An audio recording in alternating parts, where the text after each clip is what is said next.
What's up? What's up? What's up? The smoke from Canada. We love you, Canadians. Is finally clear.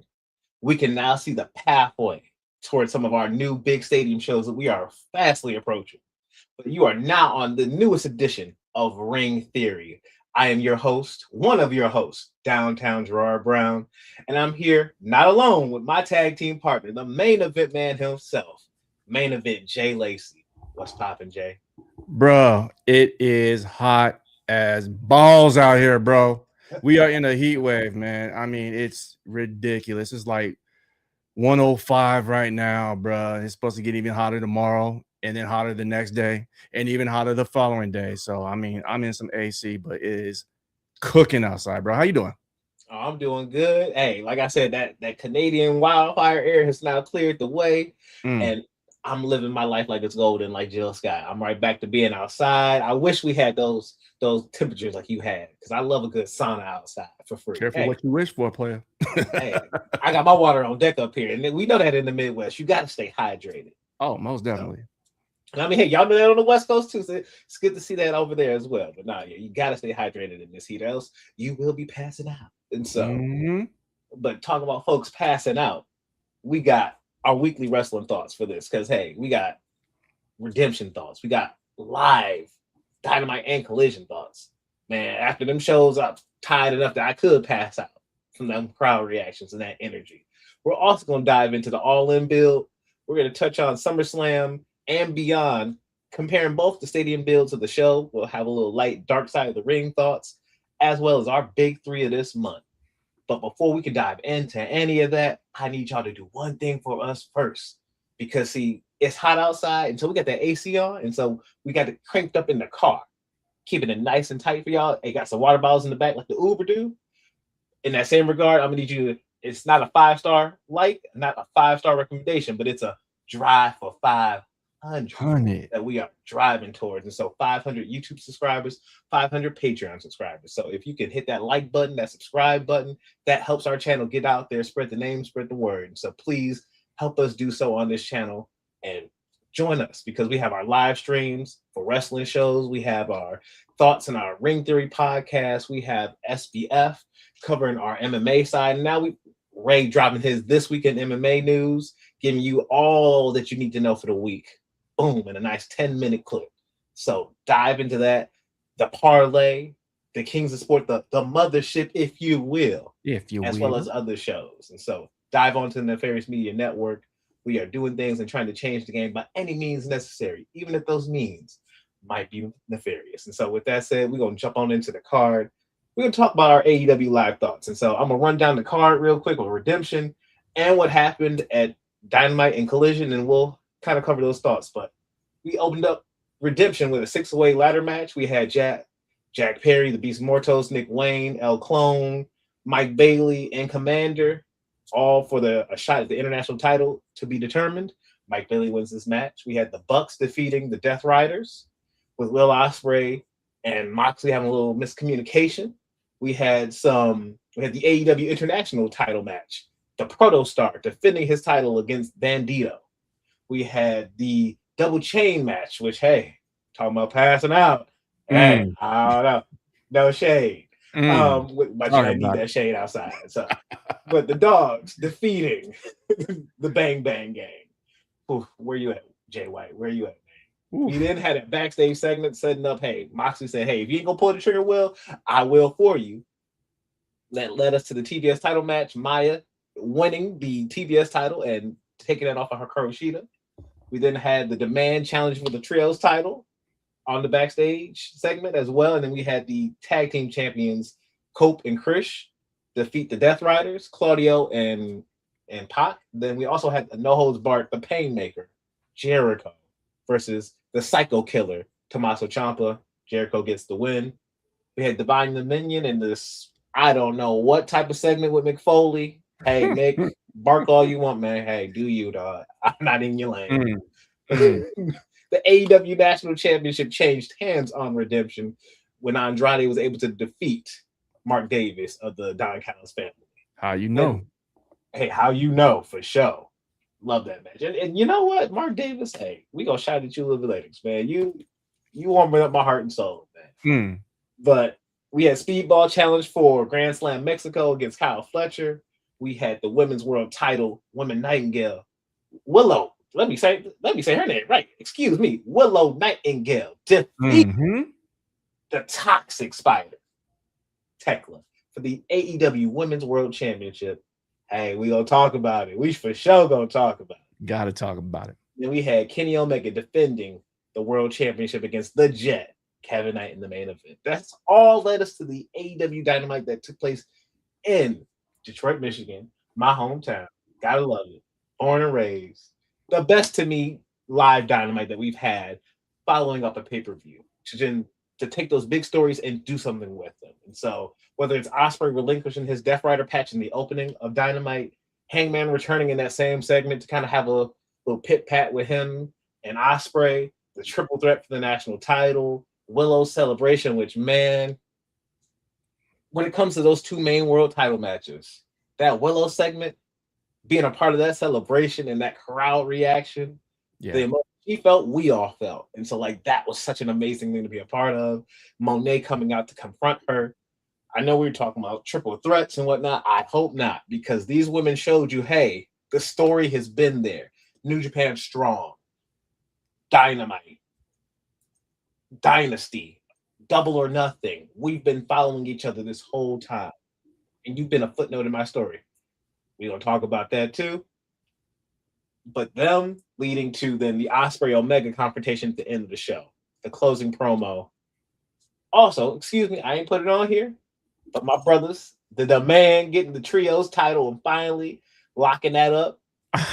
Getting them bald comments up because, like, hey, yo, you might think the ball, the shine in my head is shiny, but that goes just a little bit shinier. So we with the demand on that one. And so Collision, the biggest thing I have to talk about with Collision is, yes, they have arrived. We have been waiting for them and put up the hand because we in Michigan love to show us our Michigan map. Boom, and we got the gun out. What does that mean? The Motor City Machine Guns have just arrived and are all elite in AEW. Jay, the folks have heard a lot of my voice. We'll dive into my live thoughts in a little bit, but from your at-home experience, Redemption going into Dynamite and Collision, for this week of AEW, what has really stood out for you? What's made you really jazzed about the television? You know what? What's some criticism you might have about that television as well? Well, I'll go into starting with Redemption. I've heard a lot of commentary about it being a mixed show where people were just, not too high on it. And then my first thought was like, this was a connection show. This was the show to get you to the bigger show, All In. So things had to take place in this show to connect the dots to set up the matches for the bigger pay-per-view, the granddaddy pay-per-view, right? So we're spoiled as wrestling fans, as AEW fans. We've been getting banger after banger pay-per-view, and this wasn't a dud by any stretch of the imagination. Did it have some misses? It had one in particular. Okay, two in particular. One talking segment, one match that could have been on Dynamite or could have been on Collision, right? The dog collar match. They had that one segment, well, you already talked about with Mick Foley and Divine Dominion.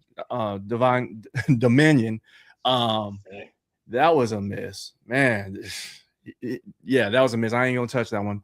But other than that, I mean, we saw Nick Wayne's coming out party at the six-person ladder match. We saw Kyle Fletcher put on an incredible match. We saw Andrade El Idolo. I mean, he's over like Rover. And again, the Kevin Knight, we knew he was a lame duck, but he made us believe like, okay, maybe he's got a shot. Him and Kenny Omega put on a great match. And then the story that they told after the match, with Will Ospreay being conflicted against doing the dastardly things that the Death Riders do. the storytelling of Yuta holding Osprey the way that they held Yuta when they did the same plastic bag over Bryan Danielson. The storytelling is like top tier, right? So was it a 10 pay-per-view? No, but it didn't need to be, because we're going to get a 10 plus pay-per-view at the end of August. So that's Redemption. Going into, what we saw on Wednesday night, there's a lot of talking segments, but I mean, everything made sense. It was a good, again, connection type of show to lead us on to where we need to go down the road. So Detroit, y'all need another show. I ain't gonna lie. If y'all showed up like that for Dynamite and Collision, maybe you guys should get another show. You know what I'm saying? And honestly, no shade to Montreal, but y'all might not have been Mike talking about Montreal, because there were some dead spots, but Detroit, they didn't have very many dead spots. And so I don't know if it was the miking or whatever, but all good. Both Dynamite and Collision. The 6-man tag title is going from the conglomeration to the demand. Shout out to Kate from Montreal, show the program. She called it. She wanted it. I'm happy for you. I'm happy to see the storytelling that they're telling within that group now, along with Lethal Swirl or Lethal Twist. That's what we call it, Lethal Twist. So yeah, there's a lot of layers to what's going on and what's happening. Not only from the top of the card, but also mid card and also coming up into the mid card. So, dude, I'm just excited to see exactly where Tony Khan and crew are going with this. And again, dude, just layers upon layers of storytelling. It's great to see. I couldn't agree more, man. And so I'm gonna go back to Redemption. Let's put it like this. I think the show was good, and people were like, "Oh, this is like their No Way Out." Hey, No Way Out was one of my favorite pay-per-views back in the day. Because you know what the storytelling element of No Way Out was? Oh, you missed your shot at the Rumble. You got one last shot to get to Mania. And so people are like, oh, you should next year, Tony, don't name it Redemption. I think you should keep it Redemption and keep it right where it's at. Because and let me pause you right there, bro. I gotta jump in real quick on two things, right? So Redemption, I took it as a double meaning. So yeah, it's the name of the pay-per-view, but look at Will Ospreay's story arc telling, right? So he's redeeming himself for, maybe contemplating doing these bad things to, his hero, his friend, somebody who looks up to. He doesn't want to go that far, but he knows that I know I went with the Death Riders. So he's getting his redemption story arc, and that bled into Wednesday night with him going and confronting Kenny Omega, right? So that's how I took it. And I was like, y'all some smart dudes. Y'all real smart. And the other thing I didn't touch on Redemption that I really liked is that they celebrated the Rougeau family.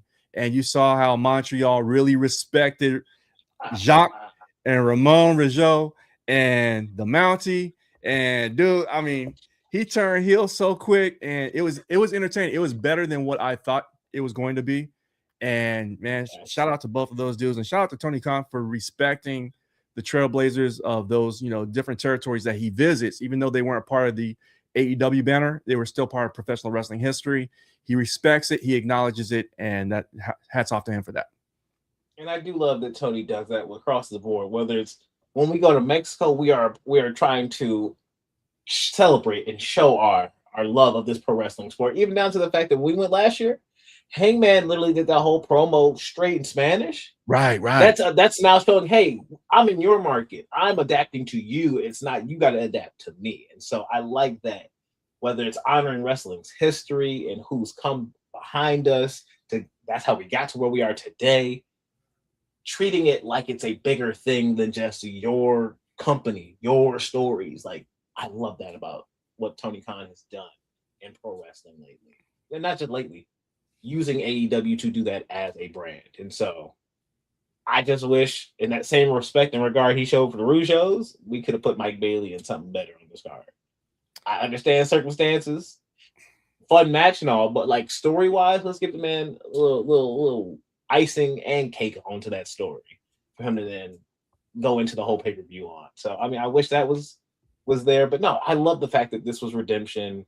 Willow found her redemption on this pay-per-view. And so it's not just like it's Kenny and he didn't get his redemption before the show. There's multiple ways of redeeming that. showing that, hey, in the main event, I still have it. This young gun is not going to just take the belt off me on the way and overlook me on the way here to All In. Like, I still have it. What he said in that promo on Dynamite, I still have it. And that was an insult to me that you said that to my face, Will. I like the layers of this story that we've been telling. The fact that it's okay, I had to go. And here's the fun fact I'm starting to pick up on for my folks who love anime. I'm not all the way through it, so folks, don't drop no spoilers in the comments. But I'm on Vinland Saga season 2. And in season 1, let's put it like this. The main character, Thorfinn, his father, beast mode on him. Gets murdered by this dude named Askeladd. And so basically now, Thorfinn is like, I got to kill you. Joins my man's gang just to get that revenge, but he needs to get the revenge the way his father wanted him to get that revenge, which is being an honorable man and getting in a duel, not just getting it, sneaking them on when you sleep or whatever. And so for years, this man was a child when he saw his father murdered. That hate for 10 years brewed up. Literally, Askeladd got murdered by somebody, and then Askeladd literally died in Thorfinn's arms. And now he felt empty after, and he couldn't actually get that revenge. And so, literally listening to Will on Wednesday in person say that, I'm like, hey yo, that sounds like Vinland Saga, man. You literally sound like you tried to go down that revenge quest road, and you could not get that access to like the actual revenge. And I'm sure he's now more or less where Thorfinn is at the end of season 2. I don't know where that is. I hope it's somewhere better where we are right now, because man, homie is empty. But Will went through that. I'm empty inside. This revenge is not feeling me.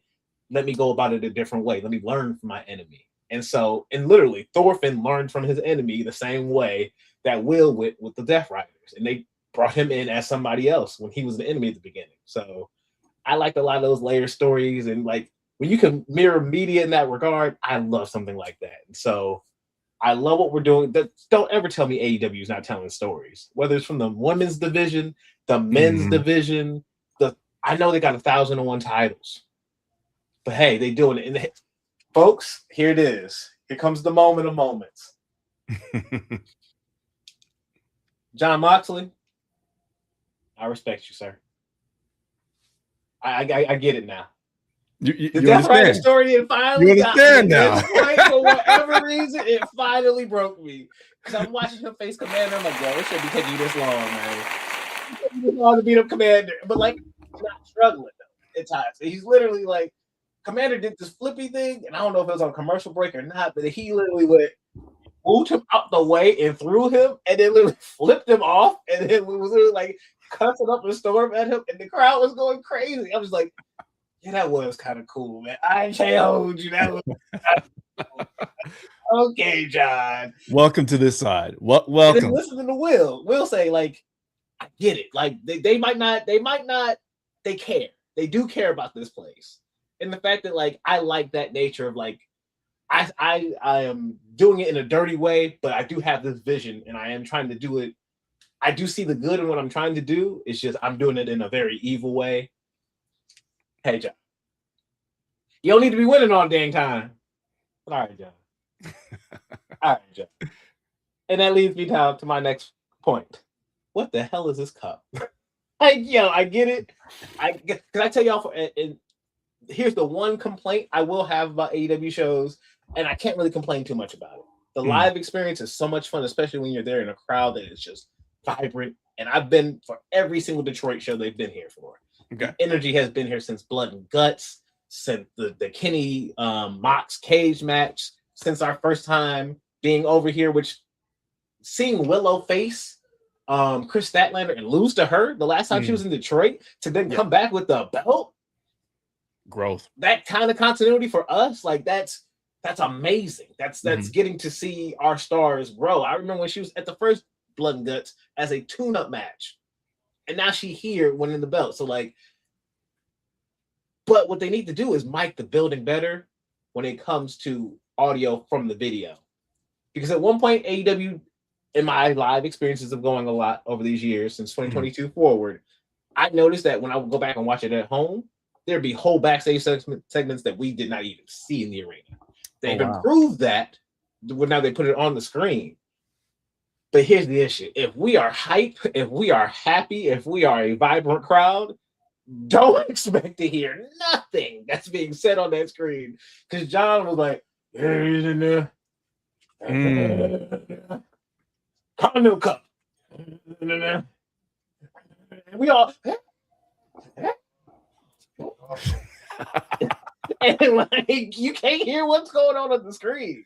And so like Willow might say something on the mic, and like when somebody gets on that mic, if we're not dead silent in here, by God, it is so hard to make out what anybody is saying in those promo packages or anything. You just got to use your wrestling brain, like, okay, on Collision, I got you. Now I don't know what you said the first part, but on Collision, I got you now. So please turn up that volume for you folks in the arena. But also, when we turn up the volume, I guess that's the trade-off. You're gonna have to win some and lose some. That's live experience, I guess. But that's moving me towards the live experience that they've been building. We've been talking about it throughout the Redemption. We've been talking about it through the Dynamite Thoughts. It's leading us to All In. How have you felt about the All In build? Is this what you've been expecting for All In? Well, before I give my thoughts on All In, we've got a special guest all the way from LA. It's the good doctor, Dr. Chris. What's cracking, bro? How you doing, man? What's man, chilling. Sorry I'm late. I was dealing with an emergency call about my medication and stuff because I hadn't gotten it. So everything's good. That's more important than anything we talking about right now. Health as well. You do not apologize here. Self-care is the best care, so take care of yourself, man. Right. 100%. So you're asking about the build to All In, right? Mm-hmm. My thoughts on it is I'm really, intrigued by the card. I mean, I know that they got some ticket sales that they're trying to, to bolster. I think that the card is going to be what it is. It's going to be phenomenal. Is it going to be one of the top All-In shows that they've had in London? To be determined. I think that so far that the main story that they're telling with Ospreay versus Omega, that's going to put butts in seats. That's going to fill the arena. At least it should fill the arena because they both do not miss. Every single time they've confronted each other, they don't miss. The story that's being told, there's shades of gray everywhere. Kenny Omega has his points on, hey, I saw the plastic bag and I reacted. Ospreay has his points like, look, I went with someone who's going to make me a more lethal weapon to take the belt off of you because I didn't have that edge, that killer instinct before, or at least storyline wise. So now I have that, and I'm going to shoot you point blank dead in the face, not behind your back. So seeing that, hearing that from Ospreay, seeing that from Omega, I'm excited about it. The Bucks versus Christian and Copeland, that's going to be intriguing, because this is one of those matches that you would have on like the old, WWE games where you can create the tag teams, and this is like a real life version of that because we got the best of one generation versus the best of another generation. So I'm curious to see how they create and structure that match. I'm interested in Mercedes Moné versus Willow Nightingale. That's 3 top tier matches right there, and I'm very intrigued by the direction they go with it because I don't know. I just find it very exciting to see right now because of everything that's been going on with AEW, and there's a bunch of question marks of who could be appearing that we haven't seen yet, which leads me to the video. Break them chains off. Dr. Chris, let me get your opinion on this because we were in a group chat. I want to get your thoughts on what you thought about the unicorn or the former unicorn breaking free, and what's your thoughts on that, sir? I thought the storytelling in that thing was really, really good, like with the 2 unicorns for one.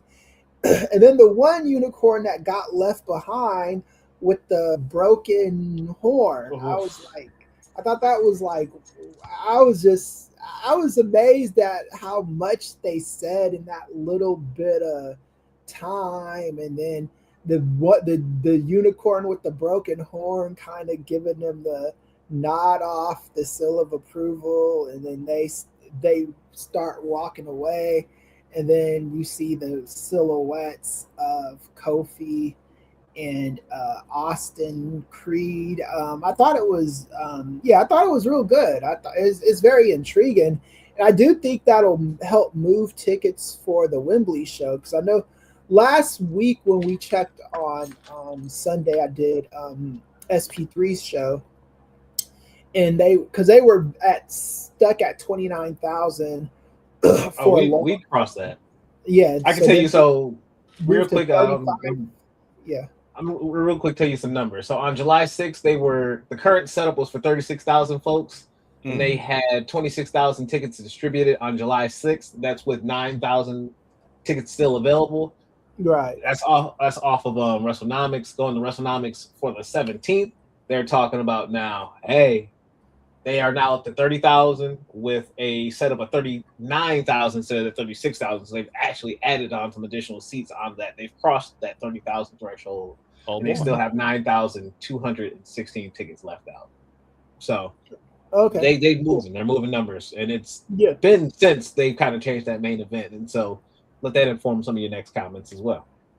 Right, yeah. So I think they'll be fine. I think if they start really teasing Daybreak on the shows, I don't know how much they could get away with legally doing that, because technically Kofi and Austin are not in they're not in the negotiation window until the whole thing expires. There are ways to communicate with TK through like a smoke screen or just there's roundabout ways you could negotiate these things, but hypothetically speaking. Right, yeah. But what if? I would the first chance I got, I'd start like just doing little teasers on the show to let people know, like have it be like a worst kept secret, like CM Punk when he was going to AEW. And I think tickets will definitely start moving faster, because the last time I was on with Sid on Sunday, he said they were at 35,000. I'm not sure if that's an accurate number or not, but that's what he said, because we've all been tracking the numbers of the way that Wembley show's moving. And Gerard just said 30,000. So and that was as of July 7th? So July 17th. So 17. So yeah, they're probably at 35,000 now, and they're probably going to sell more. I think there's a lot to be excited about in AEW. Like, I looked at Collision last night. I didn't get to see the whole show, but I saw the Motor City Machine Guns debut on the show, and the reaction they got from the crowd. And all I could think is, why did WWE let these guys go? It's like they are still relevant. There was so much you could have did with those cats. They could have helped elevate, because their tag team scene is not great at the moment in WWE, and they got 2 sets of those belts. They don't need. They don't need 2 sets of belts right now. There was a time where you could probably justify it, but it's just not. Both shows are very cold at the moment. But anyway, back to AEW. I think I think All In's gonna be great. I want to fly out there. I just don't. I've been logistically trying to figure out how I could possibly make it work. I'm not comfortable driving a car on the left-hand side of the road, or as we call it in America, the wrong side of the road. I'm not comfortable doing that. My wife isn't comfortable doing it either. So get a yeah, Vespa. Huh? Just get a Vespa. You know, she can ride behind you. You good? Yeah. So that's the thing. You'd be all right. Yeah, I think we're gonna. I don't know if anybody from Post is gonna be. Maybe our man Neil's gonna be at the show. Okay. But I think Wembley might end the streak of Post people being at those shows, because I want to go out there, but I definitely am gonna look. I'm gonna watch live, maybe do a watch party with the people online. And, okay. Do something like that, because I do think it's going to be a good show. I've been loving the TV. I thought that Wednesdays, because I didn't think the pay-per-view was great. I thought it was okay. I thought it was decent.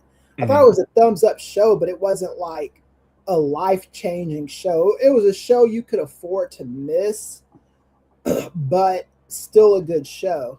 And I think that the post show was very, very good. They don't usually do great shows right after pay-per-views. I thought Wednesday's show was probably the best show they did right after that pay-per-view. And then the Young Bucks debuting on Thursday. Again, there's a lot to be excited about AEW. And it called me, I don't know what the masses think. Just watching that Thursday, that Collision show, it just makes WWE look stupider for letting go of the Motor City Machine Guns. I just don't understand these idiotic decisions. And you're sending them to AEW fresh off of having your tag team championship belts the year before. It's not like they're going in there ice cold. They're going in there like, even going on the indies, they could tout being former WWE champions, former TNA, they could tout all that shit if they were not gonna go to AEW and just hit the indies, but yeah, it is what it is. Gerard, what's your thoughts on All In? Well, and just to quickly tag off of Chris's thoughts, especially the Motor City reaction to the Motor City Machine Guns. Mm-hmm. The night before for Dynamite, building packed. There might have been like a couple seats left. Mm-hmm. Collision, the whole upper bowl blocked off.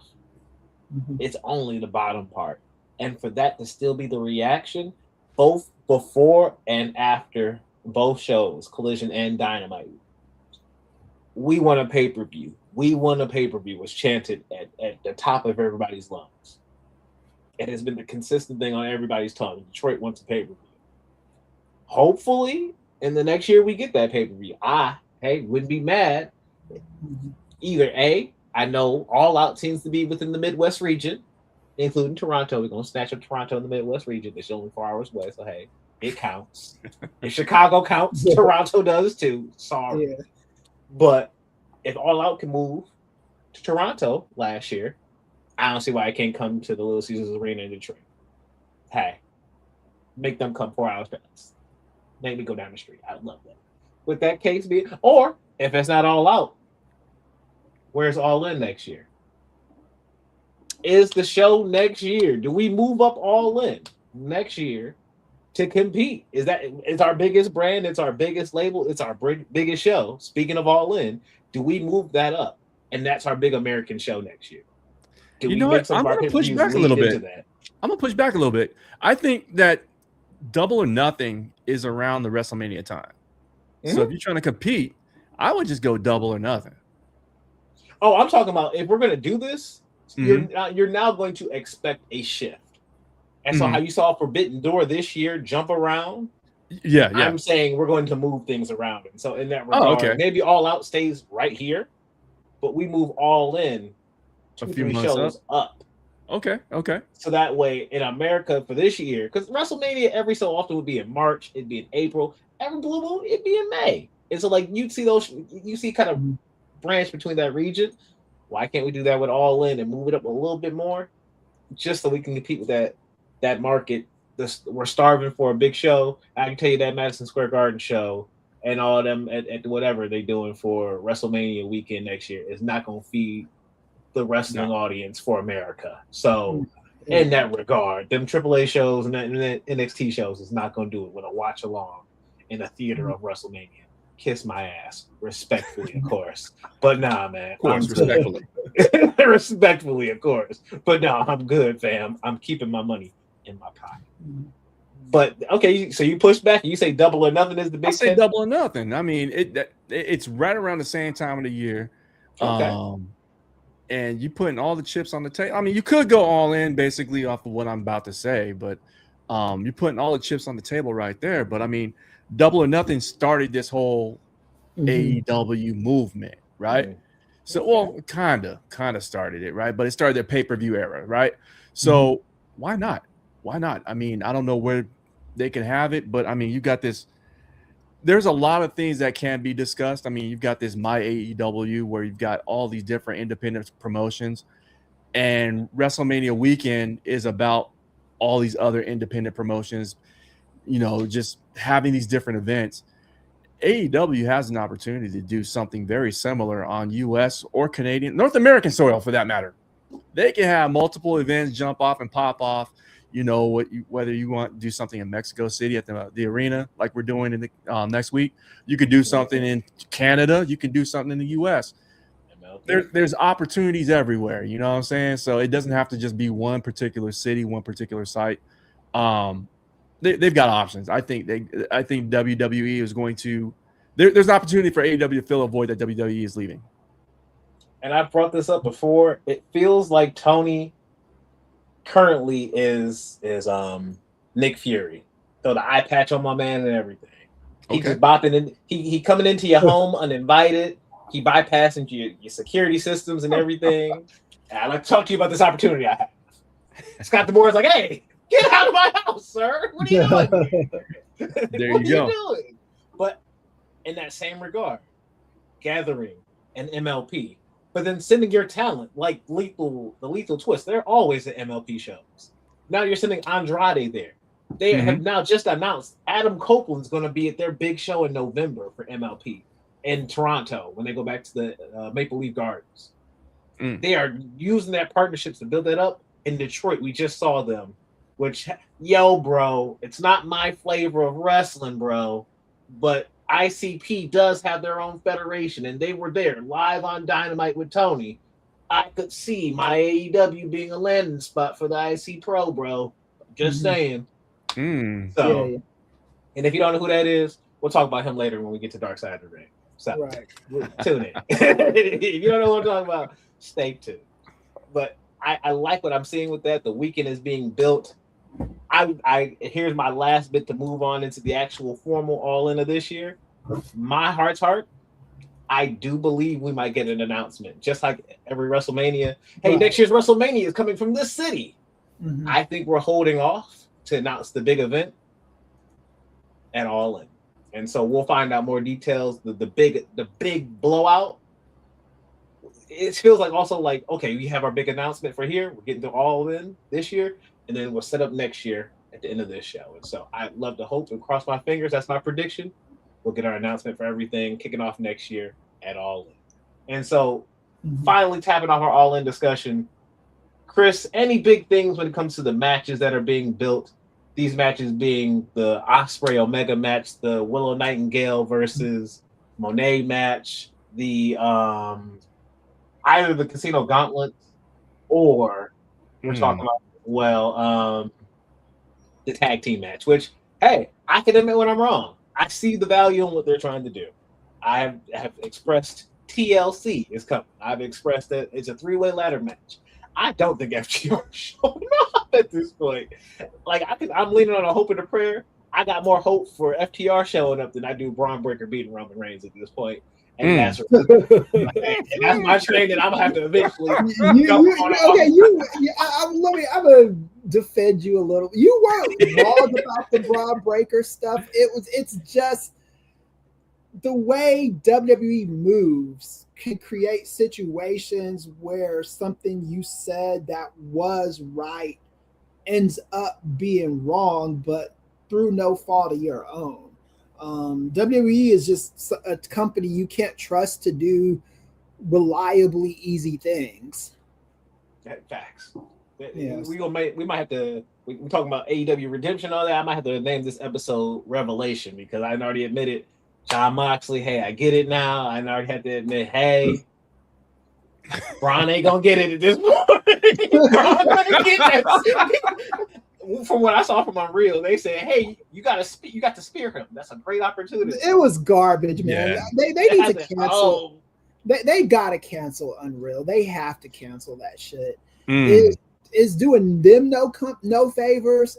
It's doing their talent no favors. It is just something that, as a wrestling fan who wants to suspend their disbelief, that is not something we need to see. I don't want to see that kind of shit. I feel uncomfortable watching it. It feels like watching. It feels like cringeworthy, you know. It feels like watching like Donald Trump do one of his awkward press conferences. It doesn't feel good. I do not feel good when I watch that show. That's why I don't watch the show. But those clips find their way to my social media, you know, to the Twitter, when I check Twitter, to the Blue Sky, to like, why do you have that?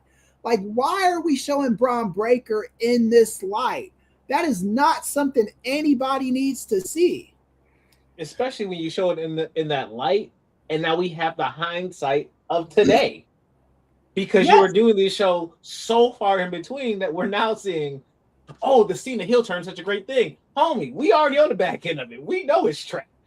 Oh, hey, we've got this great idea for this. Travis Scott, we know it's not a great idea. And you're not going to tell me the actual truth behind why the recipe got messed up.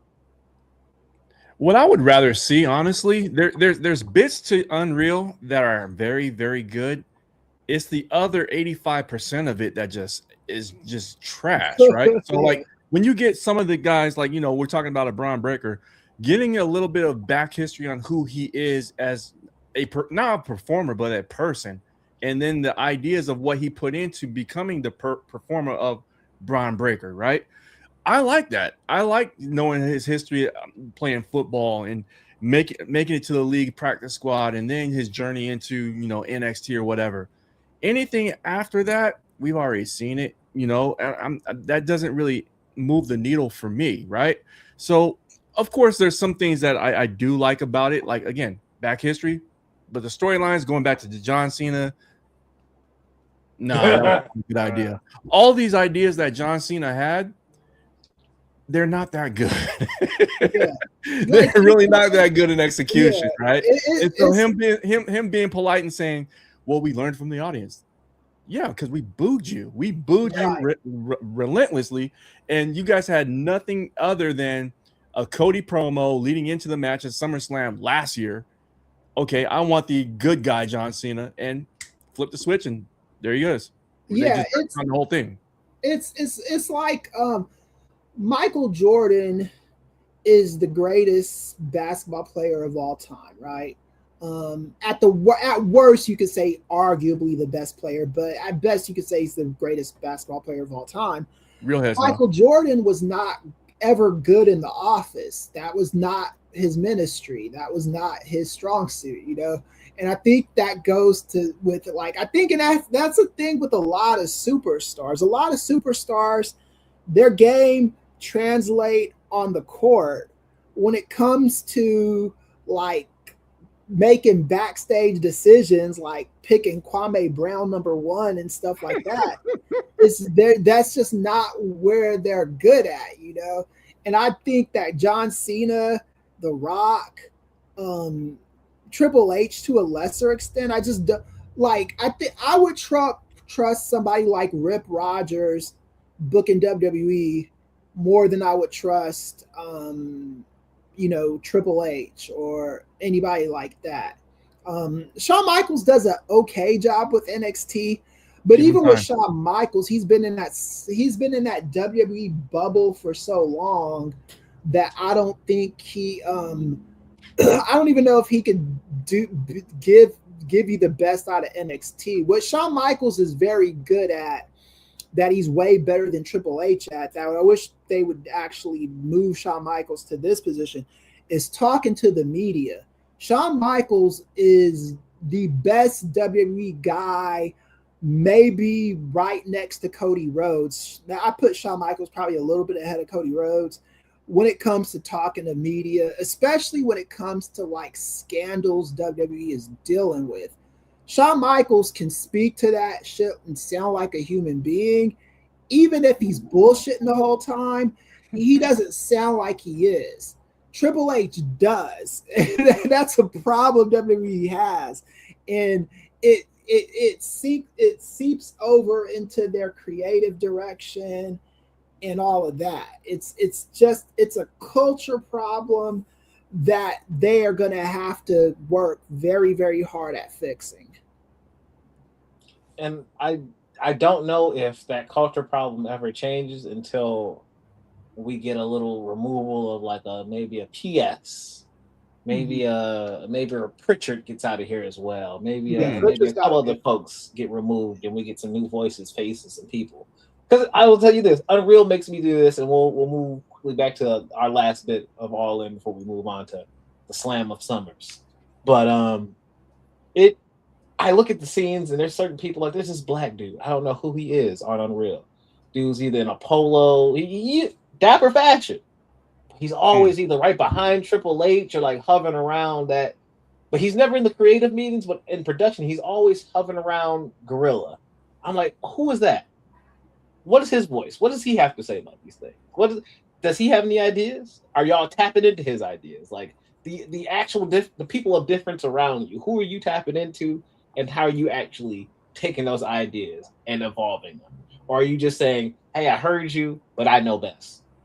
It might not be Hogan's knows best anymore on VH1, but it's Hunter knows best, or it's Khan knows best. Nick, that is. Mm-hmm.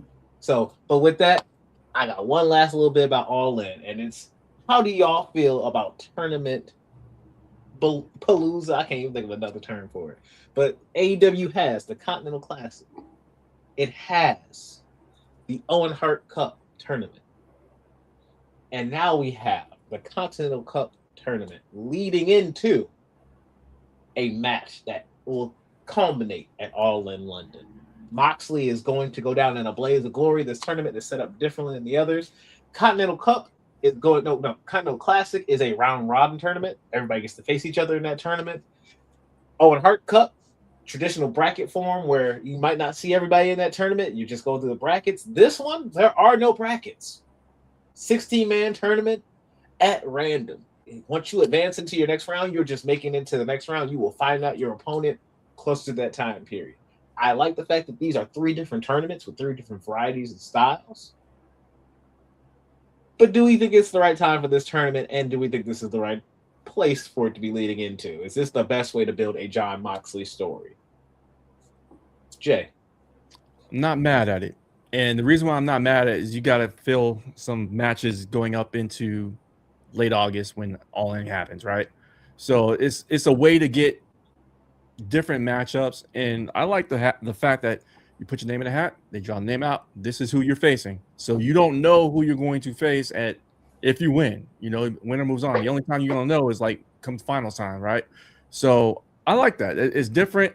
It's something that hasn't been done already previously in AEW. So it's not retreading something. We're trying something different. If it works, cool. If not, you learned, and hopefully they don't do it again if it doesn't work. You know, so I'm game with it. You know, there's 16 different wrestlers, so the potential for matchups could be anybody. It could be 2 people from the conglomeration going up against each other. You can have Gabe Kidd, who said he wanted to put his name in the hat. I don't know how it's going to work out logistically, but I hope it does. You know, there's a bunch of different options here, and I'm just very eager to see exactly who faces who and what the end of the tournament is going to look like and what that match is going to be going in towards All In. I like it. Chris, how about you, man? Yeah, I'm looking forward to seeing it. I think AEW's in a good position where they can be a little experimental And it could turn into something good. I mean, I think that's just kind of how you got to be a wrestling company in 2026. You can't be doing what your competition is doing. You know, you can't you like, and that was always my issues with TNA. Is I always felt like when I watched TNA, they were trying to be WWE light. And that's the one thing I do like about Tony Khan and his vision for professional wrestling. I do wish he would kind of like hire another booker to like book Collision, you know, at least so you could get different flavors of shows. I don't know if he'd act like Vince McMahon, like, because Vince McMahon was getting mad at Paul Heyman for booking shows that were better than his shows, so he sabotaged them purposely.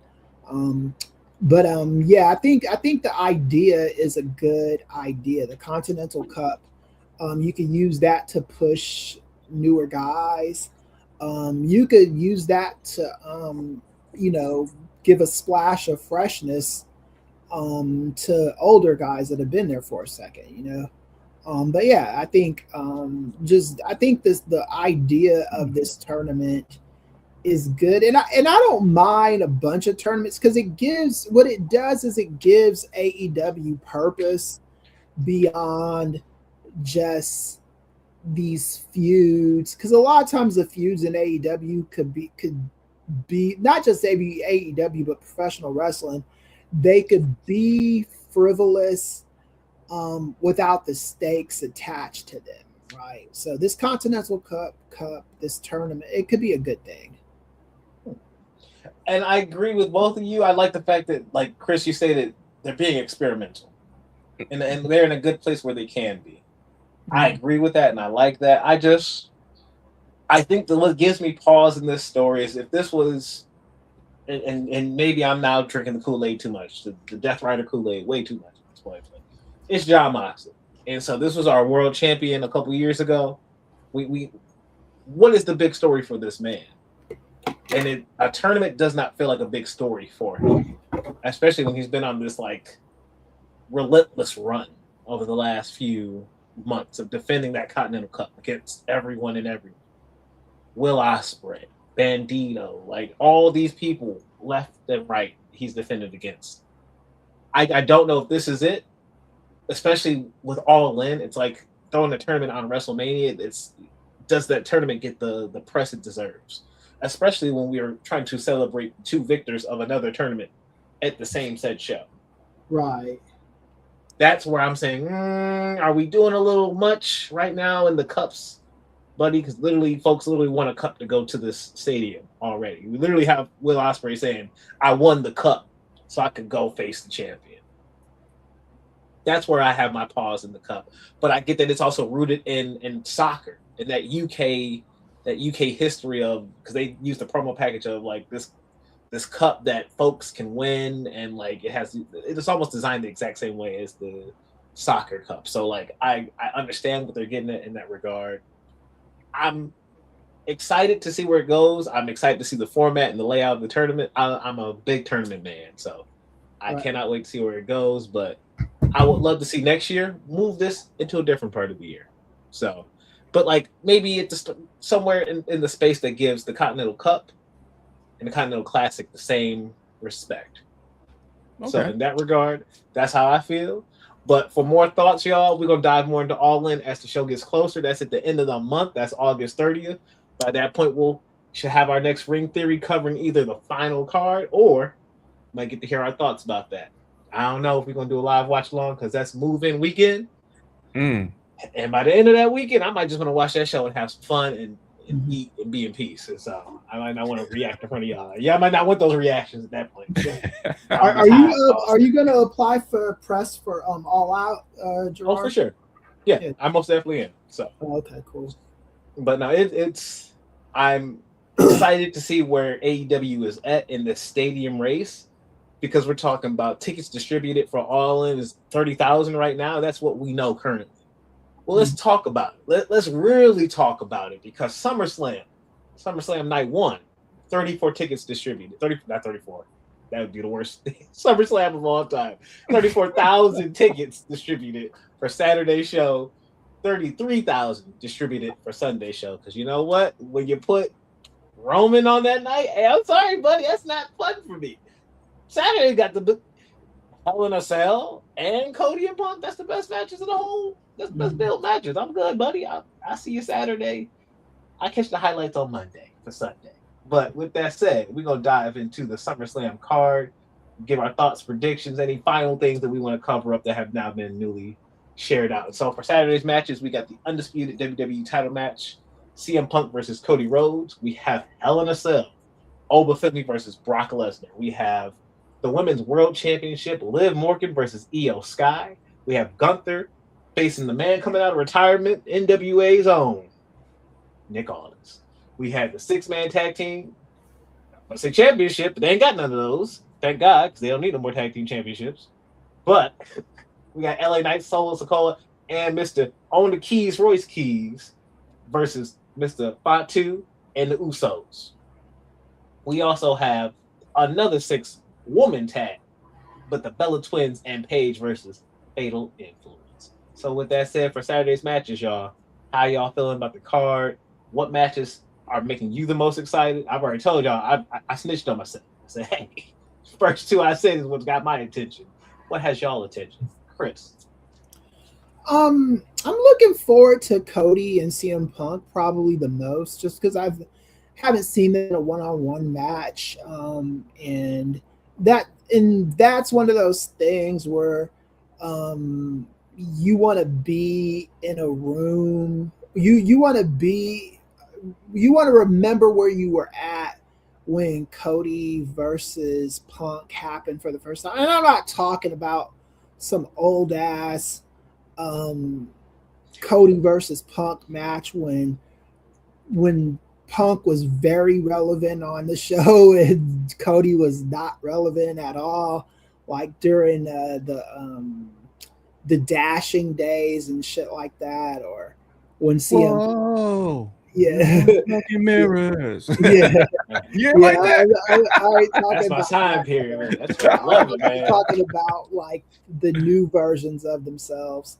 So I'm looking forward to that. I'm kind of looking forward to Oba versus Brock. Not really, but I mean, like, I want that whole feud to be out of the way in the rear view mirror.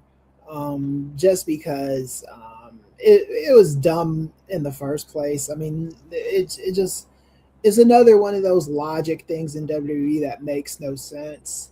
And for night 2,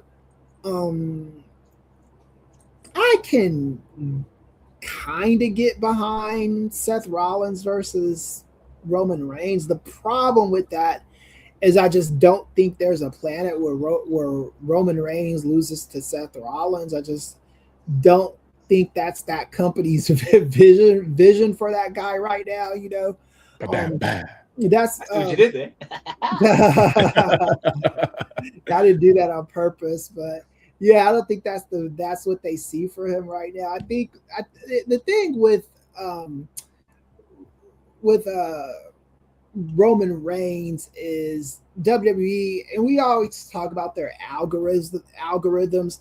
I like predicting AEW shows because they don't have extremely predictable like formulas and algorithms you could pick. You know, WWE does, and it does, and sometimes it makes sense, sometimes it takes the fun out of it. In this instance, I think it makes sense because Roman Reigns is the guy they want to go with. Roman Reigns probably shouldn't be losing a match until he faces Oba Femi and puts Oba Femi on the map. But even in that situation, I could see WWE making Oba Femi lose to Roman before they have him beat him. I wouldn't do that, but I can see that's something that they would do, you know. But yeah, I'm looking forward to SummerSlam.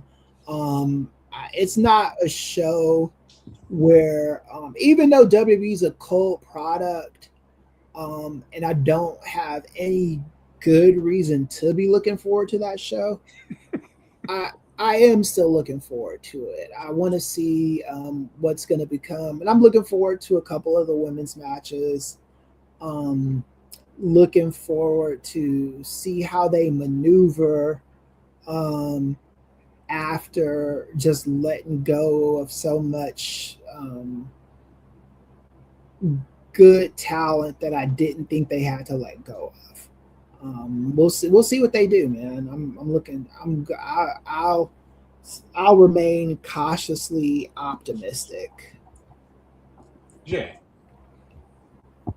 Chris, you better than me, man. You being very, very politically correct right now, saying that WWE's product is cold right now, bro. I honestly am not looking forward to SummerSlam. Just based off of, dude, I had to stop watching Monday Night Raw this last Monday because we got Joe Hendry and you got Danhausen on the turnbuckle doing a concert singing "I Believe That You Are Cursed." I'm like, it was horrible. This is what me watching pro wrestling has come to. I mean, I had secondhand embarrassment. I wasn't even in the building, right? Well, so for me, it's like you're supposed to be building up to your summer's biggest event, and you got that going on. They did have some good things happen, like Raquel Rodriguez winning the title, but she's not on the card. You had, the 6-man tag people with, the Usos, and then you had Solo come out, pew pew pew pew, warning shot. I thought Solo was pretty entertaining. I'll say that. Yeah, Solo's great. Solo's great. Yeah. So night one, am I looking forward to that match? Not really. I am looking forward to Punk and Cody because I think that's going to be a good match. At least on paper, it sounds like it's going to be a good match. I'm looking forward to seeing how they end the Oba Femi Brock Lesnar saga. We know it should end with Oba going over. Hopefully there's no shenanigans. So that's what I'm really looking forward to with that. And I'm also curious to see what a Nick Aldis looks like at this point. He hasn't been wrestling for whatever reason. I mean, he's still in good shape, and he's younger than Cody. He's younger than he's younger than Roman Reigns. Right. And he's having his first match in 3 years. So I'm really wondering and curious to see how they present him. Is he going to be a full-time wrestler going forward, or is this another notch in Gunther's belt saying that, hey, I retired, Cena, AJ Styles, Goldberg, and now all this? Is that going to be the story that they tell going forward? I don't know. So I'm curious to see what they do with that. So hopefully they don't fumble the bag. Hopefully they don't fumble the bag, and I don't have to endure too many commercials, night one or night two. They have to stop saying Gunther retired these guys, because they haven't even told that story in their storylines. They haven't told the story of Gunther retiring these guys. Every one of these guys that he's retired was already retiring. They announced that they were. AJ Styles said this will be my last pay-per-view. Cody Rhodes said, or not Cody Rhodes, John Cena, this is my retirement year. This is going to be my last match at Saturday Night's Main Event. You can't retire somebody that said they were already retiring. That's something they should have thought about when they were telling the story. You're applying logic, Chris. Just an adjustment in the language. To me, it's strictly just an adjustment in the language. In the same regard that Seth was like, Roman, you've never beaten me. And Muggs is like, look at this 2014 clip of you being beaten by this man. Look at this other clip of you being beaten by this man in 2018. Like, I mean, title matches was the statement to say. He's never beaten you in title matches. Gunther is taking the joy away from your retirement. You don't have a fun. You don't get to go out Oh yay! Look at me, confetti and fun, and I won my. No, I'm snatching your joy. I'm snatching your moment. I'm snatching your glory. I snatched Goldberg's glory. And then look what they did to him on NBC. They said, "Hey, I was cut." Made the black. I snatched Cena's joy. I made this man tap with a smile on his face. That's how much joy I snatched from this man. Yeah. We know on the back end he was retiring, but to them, he said, Saudi Arabia, you're not even from here, but you finna be because you're gonna retire right here. This way, So it's like taking the joy away from the retirement is the actual story of Gunther. Is right? Yeah, that's what they should be saying. Ending. You get to have my ending. Right. Well, career killer sounds a whole lot better than joy killer. You know what I mean? Yeah. I mean, it sounds better, but it's a lie on its face, you know. Yeah. Well, and it's a lie that they can't even like. It'd be one thing if AJ Styles, if he didn't announce his retirement, if AJ Styles did what Brock Lesnar did after that match with Oba. It would have made sense, you know, because it's like, okay, I'm not announcing this shit months in advance. I'm saying like this is it, because that's what they did with Ric Flair too. Like Ric Flair, the way they booked that match with Shawn Michaels was like, if you lose this match, you are going to retire. It's just real simple shit like that they always miss me with, and I think for that reason, calling it a joy killer is what they should probably do, or just book it right from the first fucking place. Just don't do this kind of crap. But that's WWE, y'all. Come on, man. Like let's lean on it like this. What legend did Randy actually kill? Boom. Nah. He lost to Taker. He burned the man in the casket for a little bit, but that wasn't even a Mania. He didn't end the streak. Can get it like who like think about it. The Hulk. He lost the Hulk. Yeah. I made out with your daughter and hit you that RKO on the hood, and then I lost. Yeah. Like here's like people love Randy's like build to the matches and think it's so much harder and colder. With Randy, it was just like when these old guys would do television shows. He'd like RKO him on that episode of Raw, just embarrass them on their way, and then call himself a legend killer. I don't know so much if it was about him beating people, because if that was the case, he like even when he wrestled Kamala on that one episode of Raw or SmackDown, it wasn't even like a squash match with Kamala.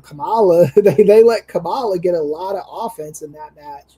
So there's a couple matches I give him, but Gunther has a better record than Randy. Like I think you can use no. Like when he was doing that stuff with Shawn and giving Shawn that random concussion type stuff because of the punt, he was kind of killing people's legends then, but like nobody stayed gone. At least what Gunther's doing, Cena ain't coming back. AJ ain't coming back. Or Goldberg might come back for the check. Yeah, somebody else, I believe he might come back for the check, man. I had more confidence in his retirement when he was announcing he was retiring as opposed to now, because now he's just like, why am I seeing more of you now than I was when you were like semi-active on the roster? Like, you know, you're and even that Cena, what's the name of the fucking tournament he's got? The Cena Invitational, or the tournament that never was. Yeah, so I talked to one of my WWE connects, and they told me that tournament is still supposed to be going on. Okay. Sure. Just like you can't. Just like I can't see John. I can't see that tournament either. Right. Yeah. I'm just relaying what they told me. Is like, okay. You said, "Don't shoot me. I'm the messenger, buddy." Yeah. But if it's going on, then like to your point, if it's going on, then like. Well, let me ask you this. I mean, you bring up an interesting thought. What's going to be better, this Continental Classic Cup how they have to format it, Stop or playing. the Cena tournament. Stop playing. Oh, come on, man. Stop playing. Like I could be a loser and still win. So stop playing. Stop. Yeah. Because like I don't even know. Like Cena should just not be on WWE TV for at least another year or two, man. He doesn't need that publicity. He's got what's the move? The Acme versus Warner Brothers. Yeah, or Coyote versus Acme. Yeah. Got that movie coming out. That movie was shelved and it's coming back. It's coming out. I'm actually looking forward. If that movie's a hit, then like why are you doing this still? Like to me, because like Cena hasn't done any like flop movies in a while, I don't think. I think the last flops he probably did were maybe some WWE films. We can talk about the Amazon films if we want to. No, I was thinking, what's that one? Lottery Ticket? I'm not trying to put no balls, no judgment over here. I ain't seen the movies, but I'll say that the trailers. I was like, Lottery Ticket has a word. They want to talk to you. John Cena's in the movie with Bow Wow. Yeah, and Randy T. Jackson in there. No, he's what's that? Oh my gosh! You say Lottery Ticket. That's yeah. Bow Wow. That's Randy T. Jackson. That's a couple of them classics. Yeah. He was in he's in that one though. They did two of these movies for Hulu that I like. The one with Lil Rel and John Cena, and John Cena's kind of like they're a couple. Jackpot. Like that one. I thought that was a decent movie. Those aren't flops because they're straight to Hulu movies. But like he's like I think his movie career is such to where he doesn't need the WWE machine behind him. Because he hasn't needed that machine for literally years. Right. For years. But that's the thing. You're looking at the problem wrong, Professor. It's not that he needs it. It's that they need him. Yeah. That's the issue. And John, just like Taker, just like the people who just... And I can, to a level, I can get it because that's where I made my money. That's what I'm always going to show good to my people who have my back. And if this is the company that helped make me, I get that you want to show your love and support to them. So like the Takers and all of them that will, I'm retired, but you know what? I'm diving foot first into this because they helped me get here. So I'm going to help them keep advancing and giving back to the business. I see John leaning on that side of what he's doing and thinking that he's doing the right, because he loves it. To the point where I watch Unreal and I can say, maybe these are his ideas, maybe they're not all his ideas. But he's willing to be the one to say, hey, put the target on my back. I'll take the heat for the company because I'm gone. So that way you all can move on forward. John is that kind of player. And so like to the degree, it's them reaching out for him because they need him. But when I'm standing in line for AEW Dynamite and I'm hearing people all around me be like, oh, did you go to Raw? Because that's what my question was to Tony Khan at Double or Nothing. You got to show 9 days prior with Raw in our city across the street. Oh shit. Woo. Across the street. How are you competing against that audience? They didn't have to. That Raw episode was trash as hell. I had to pause it and watch it the next day and that's in my city. I don't want to drive down the street. I don't want to watch it on my TV. Some of that was them doing it all on their own. And then Tony was able to put forward a great show. They're already standing out in that difference that WWE, I'm not looking forward to SummerSlam because you're burning me at Mania. I thought you would at least get Mania, right? It's the one show you can't mess up, right? Wrong. You got it really wrong. All those we're adjusting. I feel like it's at Mania no matter what show I'm watching. Raw, SmackDown, NXT, whatever. I'm inundated with ads. I'm watching Sol Ruca and Raquel Rodriguez ad. Okay, all right, cool. We get back from this commercial. Hey, we're going to take another one. Yo, I just saw this Denny's ad. Why am I seeing it again? Get it off my screen. That's the issue with WWE. We are changing the brand. We wanted at the start of this Triple H era, it was, we're saying pro wrestling again. We're saying the naughty words. Cool, but then you're not actually putting the pro wrestling on my screen. So when I look at a Saturday, yes, CM Punk versus Cody Rhodes is a great match. They've teased that with these promos every WrestleMania season. To now get it at SummerSlam kind of throws me off in it. And the way we got here, I think we could have did a little bit better, but I'm happy for the match. Oba and Brock, it should have been Roman. It should have been Oba versus Roman, period. And I got a question for y'all once I get through SummerSlam about what comes next after SummerSlam for Oba and for Roman. I want y'all thoughts on that later. But Liv and Io, what am I excited for? If Io gets that belt back, I've seen Io's reigns, and I love Io. She's a star. But literally, when you put her in these positions and you don't build nothing with it, oh, you are cursed. And now that's the women's world title program, and that's what we still leaning off of. You're good. I'm smooth. I want no part of it. Nick Aldis, I'm excited to see you, bro. Let's see what you pull off. But Saturday, Ad Mania and all that has made me kind of like, I'm going to start the show an hour and a half after it starts. Because I don't want ads on my screen. When I go through a work day, I don't sit in front of something to be inundated with ads over and over and over and over again. Especially when I'm paying you money for the ad-free edition. Don't give me no ads. So I'll be starting SummerSlam an hour and a half after. I can get past every ad and every nonsensical thing that's happening. But that leads me to then SummerSlam on Sunday. We have the World Heavyweight Championship match between Roman and Seth. We have the interim women's ladder match for the WWE Women's Championship, which will have the final participant of that match revealed tonight on SmackDown, actively as we're talking. In our Continental Championship match, we have Penta and Chad Gable. The U.S. Championship match, we got Trick and Baron Corbin. And I love Baron. Like, to be able to work alongside him on the indies and see him kind of growing and doing his thing at MLP and other places, cool. But where's Mello at? Where is Ricky Saints at? We could have had a fatal four-way. We could have had something. Y'all love getting mugs on the card. Where the people we was literally building all the stories around at? Where they at? I digress. Sammy versus Finn, number one contender faces the winner of Punk and Cody. And then the worst match on the entire SummerSlam card. The Human Money's on a pole match. Danhausen versus Dominic Mysterio. It's crazy that I'm watching Unreal and it's like, oh yeah, I kind of forgot Dominic Mysterio beat John Cena last year. What did we do with that win? We love to give big wins to folks and then just throw them shits in the trash. So what happened to Gunther? In the trash. Basura.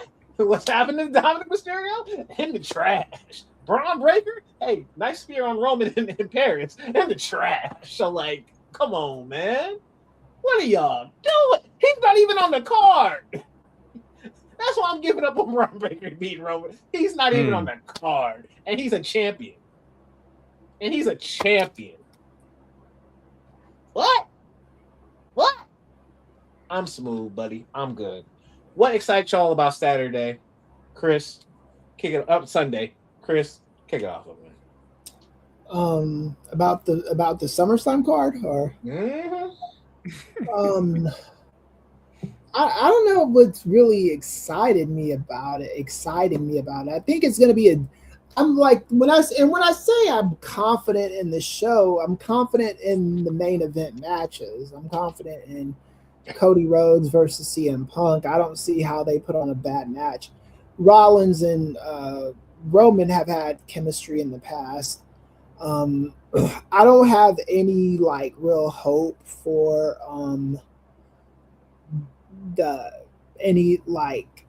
even with Solo Sikoa, even though I think, in my opinion, he's been probably the most entertaining he's been to me probably ever in his career over the last few months. I still don't if it put it this way, if it were my choice with Solo Sikoa, I would have him just be the leader of a faction that involves him and LA Knight and Royce Keys, maybe call it California something, since they all have that loose connection. While you're dreaming. Yeah, something. Yeah. Yeah. And it could and that could work, but I think that they're doing all this with Solo just so they can make him a flunky again. And in my opinion, that's not upward mobility. And I think that, like, I mean, the company is so Roman centric that I just don't think everything, especially when you watch Raw, until Oba gets his push, everything on that show is to center and cater to Roman Reigns. You know, that is how they see that's how they see their whole company, right? And Roman's got to be taken care of and protected, even if it comes at the expense of the rest of the show. And sometimes it comes at the expense of the rest of the show. Sometimes it's just good business because Roman Reigns is a draw. The long answer to your question is not much, but I do think, like I said, that I trust the main event matches. If the Roman's flunkies and Voice Keys and Solo and LA Knight have a good match against actually allowed to have a match against the Roman gang, I think they'll be fine if they're actually allowed to have a match, unless they just do something where Roman just turns on, or not Roman, where Solo just turns on them immediately. But I think, like I said, they've got the talent in WWE. They don't have the creative. They are creatively bankrupt. I don't know who's to blame for that the most. I could blame Triple H on one hand, but I could also see how Triple H is paranoid to do anything on the other hand. Because when Triple H tried to book WrestleMania this past year, they were like, yeah, you could do that, but how about you put what's the punter's name? McAfee. Pat McAfee. How about you insert McAfee in this feud that doesn't need him and try to make it good? I'm sure that didn't give Triple H a lot of confidence as a booker, because they straight up McMahoned him with that shit, man. It's like, and that's the kind of shit that McMahon does. Is McMahon was like, yeah, you have creative control. You could book this thing the way you want to book it. Just make sure you put my son and my daughter in all the major feuds and shit like that. And I think that's what happened to Triple H. It's like, yeah, you could book that, but see where you could fit McAfee in. If they're doing shit like that to him in that company, there's no good reason to be excited about SummerSlam.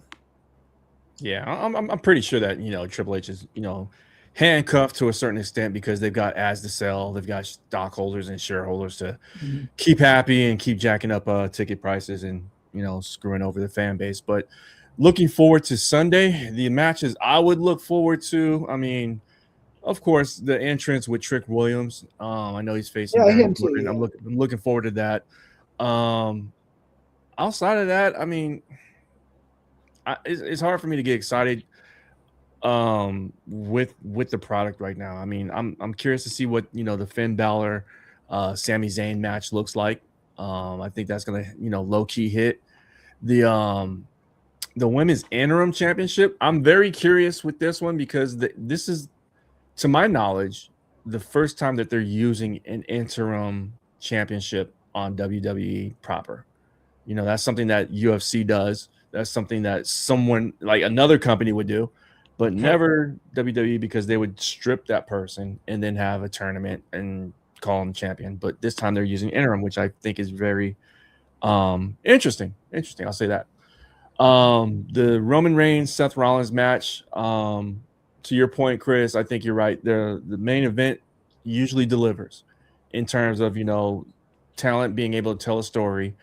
But it doesn't really excite me. It doesn't move me. This is something that we could probably watch on a Raw, so but yeah, like I said, it's really difficult for me to get very excited about this product, knowing that AEW can continuously, no matter how long their pay-per-views are, they're going to have good match after good match after good match. This one, they're going to have a good match and then a long stretch between the matches with a bunch of commercials. And then we'll get another match and then rinse and repeat with that. So hard for me to really get, very excited about it. But here we are. At the end of the day, I look at Roman and Seth. A note I picked up from not All In, but Unreal. Oh, Seth was so sad about his crown jewel injury to his shoulder that, he didn't think he's going to be able to main event. And this was going to be the year that he gets the properly main event, WrestleMania Night 2. Does that mean, and this is just a quiet reflection out loud, but does that mean that the match we were getting at SummerSlam was the match we were meant to get at WrestleMania? If Seth had the time to be here healthy to book and have the actual story going in there, I could see it. But for me, either one at WrestleMania or here, too little, too late. It's not the time for me. I'm just not resonating with the story. But we'll see where it comes, because at the end of the day, I keep saying it should have been over. And it better be over. I'd love to see what comes of Chad Gable and Penta, as well as Finn and Sammy. I think those are going to be the two hardest hitting matches. Like, quality-wise, I think Roman's match might get a little lost in the story what they're trying to tell. But those two pro wrestling, just quality matches, I think we're going to get that. And I don't like Chad's new theme song, but I hope that, the people at least get with it. But because Chad deserves it. He's a really, really talented wrestler, and I've been entertained with his story that they've been telling. So I'm curious. Underrated. You're right. Yep. At the end of the day, SummerSlam, I'm not really looking for SummerSlam. I'm looking after SummerSlam. And to you all, I pose the question. At Money in the Bank in New Orleans, Louisiana, the same place that was given WrestleMania 42 and have it snatched right away from them. The same place that was supposed to have Money in the Bank earlier in the year, but then had it pushed back by a month, I believe. It went from September to October, so literally got pushed back a month. With that regard, do they make Oba versus Roman Reigns at Money in the Bank, knowing that, hey, sometimes it could be the big five, and they look at Money in the Bank as a bigger show like that? Is Money in the Bank a make good where they do this big match for New Orleans, since they took away their Mania and took away and moved this show around? Is that how you keep the people of Louisiana engaged in the WWE product? Chris? I think it helps if you do something like that. They gotta give those cats something. Shit, they fucked them over. They gotta throw them some kind of bone. I think you could start with that. They owe them a lot more than that, but I mean that's a start. Would that bring back the goodwill in the city with WWE and New Orleans? I don't know, because I mean they really screwed them over for a lackluster WrestleMania, for a WrestleMania in Vegas that didn't do good the first time. And AEW's kind of having this problem to a much less evil extent. The problem that AEW's having is they ran Wembley last year and they ran it and they're running it again this year. And the first Wembley show did very good, and it's kind of been diminishing returns ever since then. So maybe you just skip a show and go back to England like the year after next or something like that. And I think with them WWE going to Vegas 2 times in a row, I really think that just destroyed any kind of goodwill that WWE had with New Orleans. I think what you just said, I think that's a start, but I think those fences got to get mended, man. Because you really did screw those people over for no reason, and it's not like I've been to Vegas more times than I could count, just living in California. And I've been to New Orleans a bunch of times too. I would say New Orleans, if I was going to pick the better city for WrestleMania, I'd probably pick New Orleans. Not by a lot, because Vegas is a fun city, but New Orleans is just so much things to do out there, so much good food to eat and stuff like that. So I think, and New Orleans really doesn't need WWE doing that bullshit. They have other reliable festivals that they could count on that won't do that fuckery, like the Essence Fest and stuff like that. So, I mean, yeah, they can. This is a start, but I think that WWE is gonna have to just build goodwill with New Orleans over the course of time. If this show is a good show, Money in the Bank, if it's a good show, then I think they'll start entertaining talks about a WrestleMania. If it's a subpar show, then I think that's a bridge that New Orleans won't be quick to want to mend. I think they'll be probably done with WWE. Not done, but done for a while.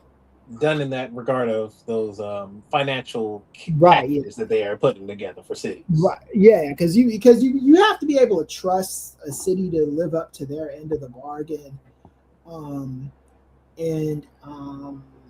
Like I've been a part of businesses where these kind of negotiations go awry, where one company has promised a company something, and then for one reason or another, they renege, and the company that did the reneging tries to get back in the good graces of that company, and it just never is. The relationship is never the same.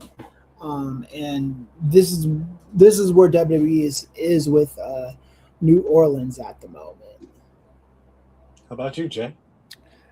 I'm going to agree with Chris. I think that is a good starting point to rebuild those relationships, because, again, it's not like New Orleans hasn't had a WrestleMania before. They've shown that they can fill a building. They've shown that they've got fans that are willing to travel to that part of the country and in droves, right? So I think if they put, like, what Chris was saying, I agree 100%. Put a good card together, and with that being the top of the card, Oba versus Roman Reigns, then yeah, that's a great start. And just build around that to a strong card. Like, we talked about it before. I've talked about it before. All hits, no skips. If they could just build a card that's like, okay, I want to see that one. Well, I want to see that one. Make somebody like myself on the West Coast want to travel out to that point. I think that'd be a good thing. But do I trust that WWE will do that? Absolutely not. I honestly don't even think that the next thing for Oba is Roman Reigns. I just don't have the confidence that they would pull the trigger right now, because they haven't given me evidence of why I would think that. Because my thought was King of the Ring gets the next crack at the title, and they didn't deliver on that. So what makes me think that they're going to deliver a Reigns versus Femi right now at this point? I think they're just going to drag their feet and delay it as long as they can. I just don't have the confidence that they would pull the trigger on it. Mm-hmm. And see, that's what scares me, is will they pull that trigger? Same story that Ospreay and Mox are telling on Dynamite. We're actually living in real time in WWE. Will they pull the trigger on a Braun Breaker? We saw the answer on Unreal. No. Will they pull a trigger on this? We'll see if Chelsea Green gets that trigger pulled on Sunday and she gets a chance to get the interim title. We'll see who gets the opportunity to step into the sunlight. But for most folks, at the end of the day, where we're at, I'm hoping they change the game. You see where people are not enthused. Don't make us wait till Mania. Tell us a story that keeps us intrigued all the way until Mania. And sometimes that means giving us a little shine. And hey, this belt right here, seeing Oba carry this around his waist, I'm not too mad about that. Having a champion every week just hustling down to the ring doing his thing, cool. Because here's what I said in the beginning. I want to see Brock, the new Brock. And he's not going to be Brock at the end of the day. He's going to be Oba Femi. But I want the Brock push. And we're already screwing up the Brock push. He's supposed to be facing the Samoan at SummerSlam for the WWE title. He's not. So with that said, cool. Give it to me a couple months after. Pull his card, like I said. Pull the card because you got the championship. You king of the ring. Any world champion cannot sit here proudly and be like, oh, I'm a world champion. And I really ain't beat the one man who's really walking around here like a champion. The one man that beat down Cody to a point that only Drew could save him at the end.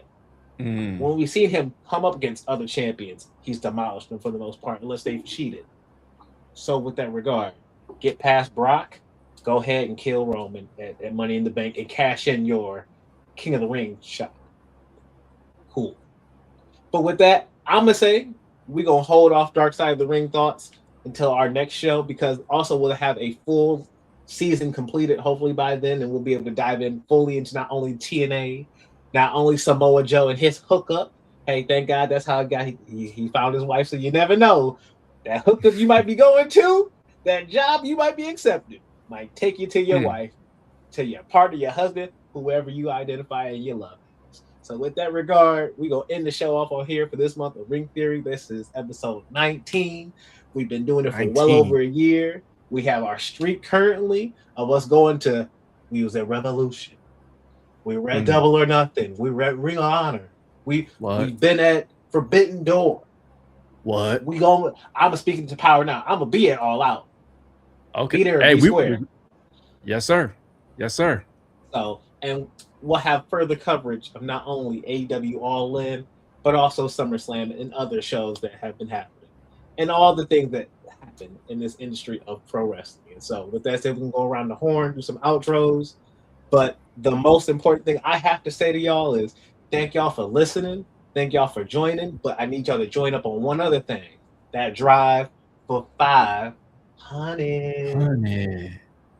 YouTube subscribers, 500 Patreon subscribers. A simple like, a simple subscribe, don't cost you a dime.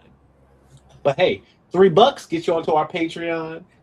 What Brother Nate loves to say, less than a biggie bag. So in that regard, join on. We got some thoughtful turned up voices over here, giving our truths, our media, and giving perspectives that are not always highlighted and shown in this space. And so with that regard, Professor Chris, what we got popping up for the folks? Oh yeah, just follow me on Substack. Follow me on all the socials. The thing I'm the most active on is Blue Sky. So if you follow me on Blue Sky, at Christopher Ely, just do that Google search and you should be fine. All right, Jay. You can find me on Instagram at all caps Jerek JEREK_wins. Same handle on Blue Sky. Same handle on Twitch. I'm not active on there. I'm just trying to build up a fan base and just tease the folks, if you will. And also, anything that's nefarious related. So any on the platforms, check me on the shows for SBF, talking mixed martial arts. We got some big news, a big merger that just happened. MVP and PFL are combining. They're merging, if you will. And I'm sure me and our aforementioned brother Ray Williams will go ahead and talk more about that coming up shortly. So be on the lookout for that. And anything other shows on the various platform, keep it locked, tap in with us, and that's where you'll find me. And like he said, this week in MMA, the SBF, we've got literally the parlay, the Kings of Sport, Ring Theory that you're listening to right now, as well as Super Salad, where we're covering our superhero shows. We got a breakdown of the Avengers Doomsday trailer and our reactions to that of folks on the channel. So dive into that. There's so much more. And I'm sure, hey, I just got done seeing Spider-Man. I'm sure some other folks gonna see Spider-Man. I'm sure there's gonna be a Spider-Man review coming for you. And so with that regard, y'all have a blessed one. Y'all have a great one. Hopefully, if you're out in some sunny weather, hydrate before you dehydrate. We don't need y'all out here passing out in these streets. Also, in this wild world we living in, show some love, give some peace, help out somebody around you, and hey, let's all make it to the next point. See y'all on the next episode. Peace and chicken grease, y'all.